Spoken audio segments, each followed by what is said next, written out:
Assalamualaikum warahmatullahi wabarakatuh. Perkenalkan, nama saya Purwito Adinugroho dari program studi PJJ Manajemen. Hari ini saya akan mempresentasikan jawaban UTS Manajemen Keuangan Internasional untuk memenuhi tugas ujian akhir semester mengenai beberapa pertanyaan yang ditanyakan pada waktu UTS. Oke, pertama adalah Pertama, kita harus mengetahui manfaat dari presentasi ini sendiri, yaitu manfaat dengan pembahasan PowerPoint ini, mahasiswa dapat menjawab pertanyaan yang terdapat pada soal ujian tengah semester yang diberikan. Terus kemudian pertanyaan pertama, jelaskan argumen yang menyatakan bahwa munculnya multinasional company atau MNC telah mendobrak doktrin dari teori keunggulan komparatif. Nah, jawabannya adalah multinasional company atau MNC telah mendobrak doktrin dari teori keuntungan komparatif klasik yang berfokus pada keunggulan berbasis negara, yaitu sumber daya alam dan tenaga kerja, ke keunggulan internal perusahaan, yaitu teknologi, inovasi, manajemen, dan riset and development. Dalam teori keunggulan komparatif, setiap negara akan mengekspor barang yang dapat diproduksi dengan biaya relatif lebih rendah dan mengimpor barang yang kurang efisien diproduksi. Namun, kehadiran MNC ini mengubah pola yang mendobrak doktrin ini karena perusahaan multinasional mampu memindahkan proses produksi ke berbagai negara, bukan berdasarkan keunggulan komparatif alami dari suatu negara, tetapi berdasarkan strategi bisnis, efisiensi biaya, dan kemudahan regulasi. Kemudian ini cara MNC mendobrak doktrin keuntungan komparatif, yaitu pertama, fokus pada keunggulan internal dari perusahaan atau internalization theory. Nah, teori ini, keuntungan komparatif ini berfokus pada keunggulan teori keuntungan komparatif yang yang lama itu berfokus pada keunggulan negara, yaitu biaya relatif.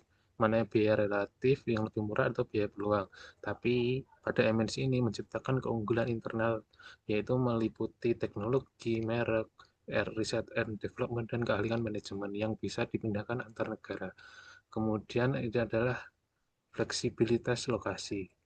MNC dapat memilih lokasi produksi berdasarkan berbagai faktor, misal insentif pajak, kedekatan pasar, kualitas SDM, dan tidak terbatas pada keunggulan sumber daya alam atau biaya tenaga kerja murah seperti teori klasik. Kemudian rantai nilai global atau global value chain. MNC memecah proses produksi menjadi berbagai tahap dan menempatkannya di lokasi paling efisien di seluruh dunia. Misalnya ini contohnya yang MNC seperti desain itu dibuat di Amerika Serikat, manufakturnya itu dibuat di Tiongkok, dan perakitannya itu dibuat di Vietnam. Nah, ini dari sini terlihat itu MNC tidak hanya mengandalkan satu negara, tetapi beberapa negara sehingga mengaburkan batas keunggulan komparatif negara yang terdapat pada teori klasik. Kemudian transfer teknologi dan pengetahuan. MNC ini membawa teknologi dan pengetahuan baru ke negara tuan rumah dan menciptakan keunggulan baru yang tidak ada pada teori klasik, sehingga memperkaya kemampuan produksi secara global. Kemudian yang terakhir adalah mengatasi keterbatasan negara. MNC bisa beroperasi di negara yang tidak punya keunggulan komparatif absolut atau komparatif, dengan membawa keunggulan mereka sendiri, seperti modal, teknologi, dan teknologi untuk membangun fasilitas produksi. Oke, lanjut ke pertanyaan yang kedua, itu jelaskan proses ekspansi bisnis ke mancanegara yang umumnya dialami oleh perusahaan-perusahaan global. Nah, untuk ekspansi bisnis ke mancanegara itu ada beberapa tahapan, antara lain yang pertama mengidentifikasi peluang pasar internasional. Nah, ini perusahaan dimulai dari mengamati potensi pasar luar negeri seperti tren permintaan, kondisi ekonomi, dan peluang kompetitif yang dapat dimasuki. Kemudian dilanjutkan dengan menganalisis lingkungan eksternal negara tujuan. Nah, setelah peluang ditemukan, perusahaan menilai stabilitas politik, aturan perdagangan, budaya lokal, kondisi konsumen, hingga infrastruktur agar memahami risiko dan kelayakan ekspansi. Kemudian menentukan cara masuk pasar, yaitu mode of entry. Nah, perusahaan ini menentukan cara yang paling sesuai.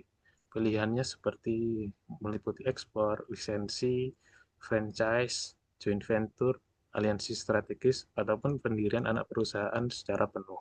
Nah, setiap pilihan tersebut memiliki tingkat kontrol, risiko, dan kebutuhan investasi yang berbeda-beda. Nah, kemudian cara adaptasi produk, strategi, dan operasi. Nah, perusahaan ini harus menyesuaikan produk atau layanannya sesuai dengan preferensi budaya lokal, standar regulasi yang ada, serta karakteristik pasar. Adaptasi ini dapat terjadi, ini contohnya adaptasinya seperti desain produk atau komunikasi ke pasar atau ke masyarakat, ke adaptasi harga dan atau cara distribusinya bagaimana. Nah, kemudian yang dilaksanakan adalah pengembangan infrastruktur dan sumber daya global.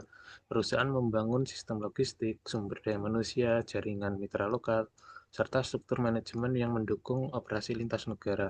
Efisiensi, koordinasi, dan integrasi antar unit menjadi kunci keberhasilan dalam pengembangan infrastruktur dan sumber daya global ini.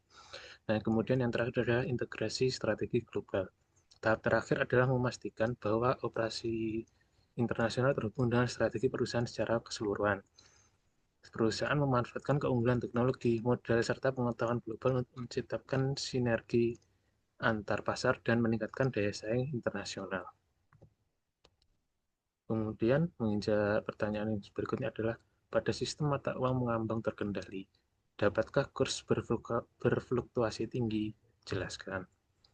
Nah, jawabannya adalah pada sistem mata uang mengambang terkendali atau manage floating exchange rate, fluktuasi nilai kurs yang tinggi tetap tidak bisa dihindari karena sistem ini masih mengandalkan mekanisme pasar sebagai penentu utama nilai tukar, sedangkan kendali yang dilakukan pemerintah atau bank sentral hanya dilakukan ketika terjadi fluktuasi yang dianggap berbahaya bagi perekonomian negara. Jadi jawabannya adalah ya, masih masih mungkin dan masih bisa terjadi fluktuasi nilai kurs yang tinggi. Namun, pemerintah atau bank sentral ini hadir untuk menstabilkan kurs dengan cara membeli atau menjual mata uang di pasar, dan tetapi hal yang dilakukan oleh pemerintah atau bank sentral tersebut itu tidak selamanya dilakukan seperti itu, tapi hanya dilaksanakan untuk meredam sementara nilai fluktuasi nilai kurs dan bukan untuk menghilangkannya. Jadi fluktuasi itu masih akan terus ada tuh selama kita masih menggunakan sistem mata uang yang mengambang terkendali. Oke, pertanyaan selanjutnya yaitu jelaskan alasan-alasan manajer keuangan suatu perusahaan dan investor berkepentingan dengan neraca pembayaran suatu negara. Nah, ini pertama kita harus mengetahui dulu neraca pembayaran suatu negara itu apa sih, apa yang dia hadirkan, apa yang disajikan. Dan neraca pembayaran negara itu memberikan gambaran menyeluruh tentang hubungan finansial suatu negara dengan dunia yang langsung berdampak pada kinerja perusahaan dan penilaian risiko investasi pada perusahaan, sehingga alasan dari manajer keuangan suatu perusahaan dan investor yang berkepentingan dengan neraca pembayaran dapat dijelaskan antara lain sebagai berikut.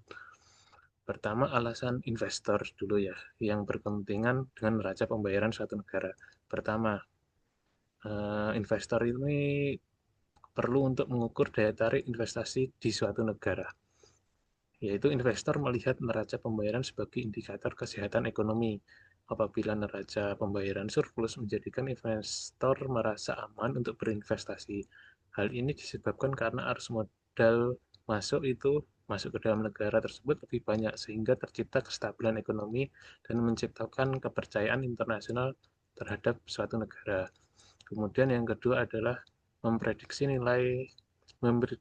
risiko nilai tukar dan inflasi. Nah, pelemahan mata uang dan tekanan inflasi yang disebabkan karena defisit, misalkan neraca pembayaran negara itu kurang ataupun defisit, atau itu akan menjadikan bahan pertimbangan investor untuk menilai risiko return yang akan mereka terima dari investasi yang mereka lakukan. Kemudian yang ketiga adalah menilai perubahan kebijakan ekonomi. Nah, investor ini juga perlu memantau neraca pembayaran supaya dapat dengan tepat merespon kebijakan pemerintah terbaru khususnya mengenai fiskal dan moneter yang berdasarkan neraca pembayaran terkini. Kemudian yang terakhir adalah investor perlu dengan neraca pembayaran suatu negara adalah untuk menganalisis arus modal internasional. Nah, neraca pembayaran ini kan menunjukkan apakah investor global sedang masuk atau sedang keluar dari pasar suatu negara. Nah, ini mempengaruhi harga saham, obligasi, dan aset lainnya. Sehingga investor menggunakan data tersebut untuk menentukan kapan harus masuk atau keluar dari pasar. Kemudian, alasan manajer keuangan perusahaan berkepentingan dengan neraca pembayaran suatu negara. Nah, alasan manajer keuangan perusahaan adalah pertama, menilai stabilitas nilai tukar. Nah, neraca pembayaran kan menunjukkan arus devisa masuk dan keluar suatu negara. Yang ini mempengaruhi kekuatan suatu mata uang dari negara tersebut. Maka manajer keuangan perlu memantau ini untuk mengukur risiko fluktuasi kurs yang dapat mempengaruhi biaya impor, harga jual ekspor, serta kewajiban dalam mata uang asing. Kewajiban di sini adalah utang. Kemudian menentukan strategi pendanaan internasional. Defisit atau surplus suatu neraca pembayaran memberi sinyal kemudahan atau kesulitan memperoleh dana dari luar negeri. Nah, jika suatu negara sedang defisit, biaya pinjaman internasional bisa meningkat, sehingga manajer keuangan harus berhati-hati dalam mengambil utang luar negeri.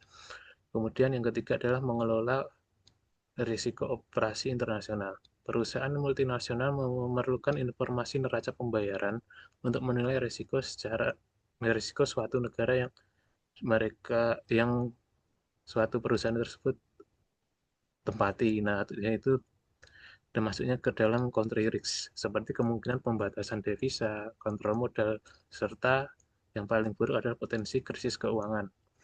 Nah, yang keempat adalah merencanakan ekspansi dan investasi global. Surplus neraca pembayaran sering dikaitkan dengan kestabilan ekonomi yang membuat negara lebih menarik untuk diinvestasi. Nah, manajer keuangan menggunakan informasi ini untuk memutuskan lokasi investasi atau produksi suatu perusahaan. Oke, ini sumber referensi yang saya ambil untuk menjawab tersebut. Dan terima kasih. Sekian presentasi dari saya. Semoga dapat menjawab pertanyaan yang telah diberikan. Kurang lebihnya mohon maaf. Wassalamualaikum warahmatullahi wabarakatuh.